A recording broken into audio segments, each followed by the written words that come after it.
দর্শক আপনাদের দেখানোর চেষ্টা করছি এভার কেয়ারের যে রাস্তাটি, এখানে কিন্তু আইন শৃঙ্খলা বাহিনীর বেশ তৎপর রয়েছে কড়া নিরাপত্তায়। দেখতে পাচ্ছেন যে দুই পাশেই কিন্তু নেতাকর্মীরা এবং তার সামনেই কিন্তু আইন শৃঙ্খলা বাহিনী। দর্শক, আমরা যতটুকু জানতে পেরেছি যে তারেক রহমান 300 ফিটের বক্তব্য শেষেই কিন্তু এই এভার কেয়ার হসপিটালে আসবেন, তার মা জননীকে দেখবেন।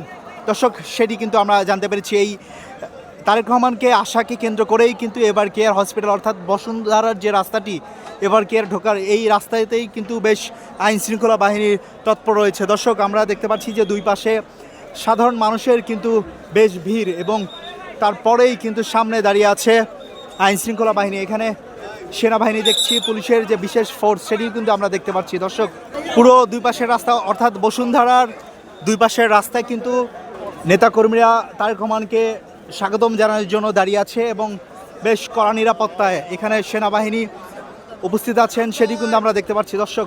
দর্শক আপনাদের দেখানোর চেষ্টা করছি, এখানে সেনাবাহিনী এবং অন্যান্য আইন শৃঙ্খলা বাহিনীর কিন্তু তৎপর রয়েছে। আমরা জানতে পেরেছি ইতিমধ্যে এয়ারপোর্টে কিন্তু তারেক রহমান পৌঁছেছে, একটু পরেই কিন্তু 300 ফিটে বক্তব্য দিবেন। সংক্ষিপ্ত বক্তব্য শেষ করে তিনি কিন্তু তার মা জননীকে অর্থাৎ বেগম জিয়াকে দেখতে আসবেন এভার কেয়ার হসপিটালে।